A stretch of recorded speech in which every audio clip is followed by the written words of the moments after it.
రాష్ట్రంలో లోక్సభ ఎన్నికల కౌంటింగ్కు అంతా సిద్ధమైంది. రేపు ఉదయం 8 గంటల నుంచి కౌంటింగ్ మొదలు కానుంది.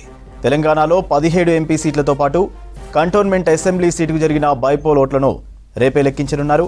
17 లోక్సభ స్థానాల కౌంటింగ్ కోసం రాష్ట్ర వ్యాప్తంగా 34 కేంద్రాలు ఏర్పాటు చేశారు. ఎంపీ ఎన్నికల కౌంటింగ్కు విస్తృత ఏర్పాట్లు చేస్తున్నారు అధికారులు. రాష్ట్రంలో లోక్సభ ఎన్నికల కౌంటింగ్కు అంతా సిద్ధమైంది. రేపు ఉదయం 8 గంటల నుంచి కౌంటింగ్ మొదలు కానుంది. తెలంగాణలో 17 ఎంపీ సీట్లతో పాటు కంటోన్మెంట్ అసెంబ్లీ సీటుకు జరిగిన బైపోల్ ఓట్లను రేపే లెక్కించనున్నారు. 17 లోక్సభ స్థానాల కౌంటింగ్ కోసం రాష్ట్ర వ్యాప్తంగా 34 కేంద్రాలు ఏర్పాటు చేశారు. ఎంపీ ఎన్నికల కౌంటింగ్కు విస్తృత ఏర్పాట్లు చేస్తున్నారు అధికారులు. వరంగల్, మహబూబాబాద్ సీట్లపై పార్టీల ధీమాపై డీటెయిల్స్ కృష్ణమోహన్ అందిస్తారు. Krishnamohan, over to you. రేపటి ఫలితం కోసం అందరూ ఆసక్తిగా ఎదురు చూస్తున్నారు. రాష్ట్రంలో ఉన్నటువంటి 17 పార్లమెంటు స్థానాలలో చూస్తే ప్రధానంగా వరంగల్ పార్లమెంటు స్థానంపైనే అందరూ దృష్టి ఉందని చెప్పొచ్చు. ఎందుకంటే హైదరాబాద్ తర్వాత అత్యంత కీలకమైనటువంటి నగరంగా వరంగల్ ఉంటుంది. ఉత్తర తెలంగాణకు కేంద్ర బిందువుగా నిలుస్తుంది. రాష్ట్ర రాజకీయాల్లో కూడా వరంగల్కు ఒక ప్రత్యేకమైనటువంటి స్థానం ఉంటుంది. కాబట్టి పార్లమెంట్ ఎన్నికలకు సంబంధించినటువంటి పోలింగ్ పూర్తయిన దగ్గర నుంచి కూడా చాలా అంచనాలు వేసుకుంటున్నారు. ఎవరికి వాళ్ళు లెక్కలు వేసుకుంటున్నారు. ప్రధానంగా 3 పార్టీల మధ్య ఇటు కాంగ్రెస్, బీఆర్ఎస్, అదేవిధంగా బీజేపీ మధ్య ట్రయాంగిల్ పోటీ అయితే ఉందని చెప్పుకోవచ్చు. చూస్తే ఇటు కాంగ్రెస్ పార్టీ నుంచి కడియం కావ్య, ఆమె డాక్టర్గా ఉన్నారు. తొలిసారి లోక్సభ ఎన్నికల్లో బరిలో దిగారు. అదేవిధంగా బీజేపీకి సంబంధించి కూడా రమేష్, ఆయన గతంలో బర్ధనపేట ఎమ్మెల్యేగా పనిచేశారు. ప్రస్తుతం బీజేపీ పార్టీ నుంచి ఆయన ఆరూరి రమేష్ బరిలో నిలిచారు. అదేవిధంగా బీఆర్ఎస్ పార్టీకి సంబంధించి హన్మకొండ జెడ్పీ చైర్మన్గా ఉన్నటువంటి సుధీర్ కుమార్ పోటీ చేశారు. ఈ ముగ్గురి మధ్య పోటీ ఉంది. అయితే ప్రధానంగా కాంగ్రెస్, బీజేపీ మధ్యనే ఎక్కువ పోటీ ఉన్నట్టుగా సర్వేలు చెప్తున్నాయి. ఎగ్జిట్ పోల్స్కు సంబంధించినటువంటి కూడా కాంగ్రెస్ వైపే మొగ్గు చూపాయి. ప్రధానమైనటువంటి ఎగ్జిట్ పోల్స్ అన్నీ కూడా కాంగ్రెస్ అభ్యర్థి కడియం కావ్య విజయం సాధిస్తుంది. దానితో పాటుగా ఎంత మేరకు మెజార్టీ వస్తుందనే దాని మీద కూడా అంచనాలు వేసుకుంటూ ఉన్నారు. అదేవిధంగా బీజేపీకి సంబంధించి కూడా చూస్తే సైలెంట్ ఓటు పడింది. మోడీ ప్రభావం మీద ఉంటుంది. తర్వాత అర్బన్ ఓటింగ్ ఎక్కువగా జరిగింది కాబట్టి అర్బన్ ఓట్లు తమకు అనుకూలంగా ఉంటాయి. ఇట్లా బీజేపీకి లెక్కలు వేసుకుంటున్నాయి. అయితే బీఆర్ఎస్ పార్టీకి సంబంధించి కూడా మేము గట్టి పోటీ ఇస్తున్నామనే సంకేతాలు ఇస్తున్నాయి. అయితే వరంగల్ పార్లమెంట్కి సంబంధించినటువంటి ప్రచారాన్ని కావచ్చు, ఆ పోలింగ్ సార్లు కావచ్చు, ఇవన్నీ కూడా చూస్తే ప్రధానంగా వరంగల్కి సంబంధించినటువంటి వరంగల్ నగర అభివృద్ధి అనే అంశమే ఈసారి ప్రచారాలలో ఎక్కువగా ఉంది. అందులోనూ అండర్ గ్రౌండ్ డ్రైనేజీకి సంబంధించి కావచ్చు, తర్వాత ఎక్కువ ఇన్స్టిట్యూషన్స్, ఎడ్యుకేషన్ ఇన్స్టిట్యూషన్స్ ఎక్కువగా ఉంటాయి. ఉద్యోగ ఉపాధి రంగాలు, తర్వాత ఐటీకి సంబంధించినటువంటి పరిశ్రమలు తీసుకురావటం, వీటన్నిటి మీదనే ఎక్కువ ప్రచారాలు అయితే 3 పార్టీల నుంచి చేశారు. కాంగ్రెస్ పార్టీ నుంచి కడియం కావ్య, ఆమె తండ్రి కడియం శ్రీహరి సీనియర్ పొలిటీషియన్గా ఉన్నారు. ఆయన స్టేషన్ గన్పూర్ ఎమ్మెల్యేగా ఉన్నారు. అయితే కాంగ్రెస్ పార్టీకి కలిసి వచ్చే అంశంగా చూస్తే వరంగల్ పార్లమెంట్ పరిధిలో ఉన్నటువంటి 7 అసెంబ్లీ నియోజకవర్గాలలో కూడా కాంగ్రెస్ పార్టీకి సంబంధించినటువంటి ఎమ్మెల్యేలే ఉన్నారు. దీంతో మరోవైపు ఆ పార్టీకి సంబంధించి మొన్నటి అసెంబ్లీ ఎన్నికల్లో కూడా చాలా చోట్ల భారీ మెజారిటీతోనే ఆ పార్టీకి సంబంధించినటువంటి ఎమ్మెల్యేలు గెలిచారు. ఇటు అసెంబ్లీ ఎన్నికలు అయిపోయిన కొద్ది కాలంకే వచ్చినటువంటి పార్లమెంట్ ఎన్నికలు కావడం, అదేవిధంగా కాంగ్రెస్ పార్టీకి సంబంధించినటువంటి పూర్తి స్థాయి ఎమ్మెల్యేలంతా వాళ్ళే ఉండడం, తర్వాత కడియం కావ్య కూడా చాలా రోజులుగా స్వచ్ఛంద కార్యక్రమాలు చేయడం, తర్వాత వెల్ ఎడ్యుకేటెడ్గా ఉండడం, తర్వాత డాక్టర్గా పనిచేసినటువంటి అనుభవం, తర్వాత యువరక్తం, ఇవన్నీ కూడా ఆమెకు కలిసి వచ్చే ప్లస్ పాయింట్లుగా చూస్తున్నారు. తర్వాత కాంగ్రెస్ పార్టీకి సంబంధించి కూడా చాలా ప్రతిష్టాత్మకంగా వరంగల్ సంబంధించినటువంటి లోక్సభ మీద దృష్టి సారించింది.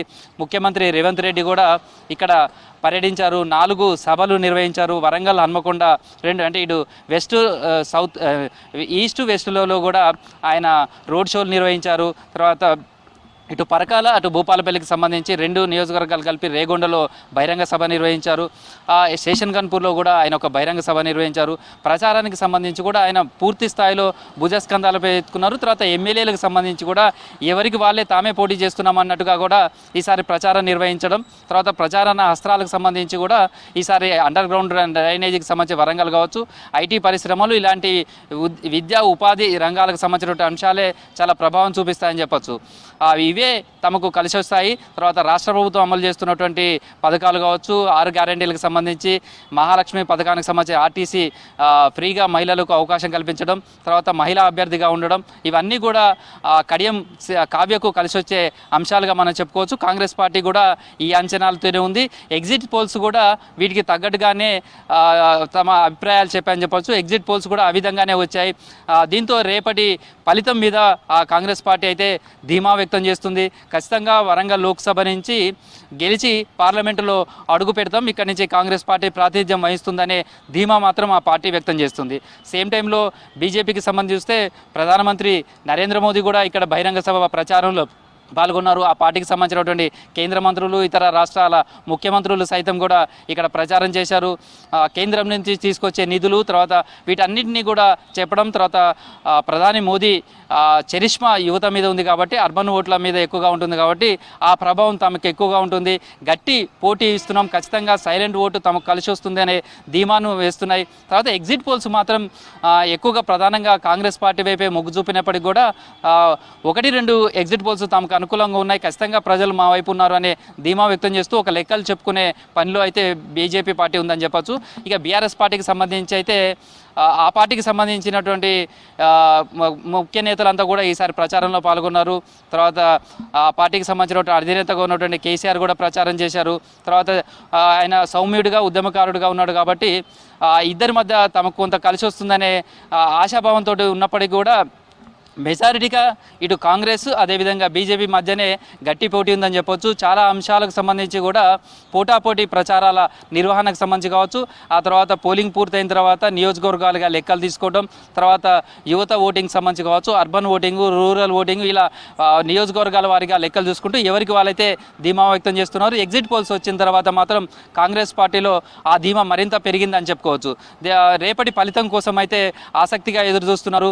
వరంగల్ లోక్సభ నుంచి ఎవరు పార్లమెంట్లో అడుగు పెట్టబోతారు అనే దానికి సంబంధించి కూడా చాలా ఆసక్తి ఉంది. ఈసారి 42 మంది అభ్యర్థులు పోటీ చేస్తున్న నేపథ్యంలో కొంత ఎన్నికలకు కౌంటింగ్ సంబంధించి కొంత ఆలస్యంగా ఫలితం వచ్చే అవకాశం ఉంటుంది. 12 గంటల వరకే ఒక అంచనా వచ్చే అవకాశం ఉంది. అదేవిధంగా మహబూబాద్కు సంబంధించి కూడా ఆ పార్టీకి 3 పార్టీల మధ్య పోటీ ఉందని చెప్పచ్చు.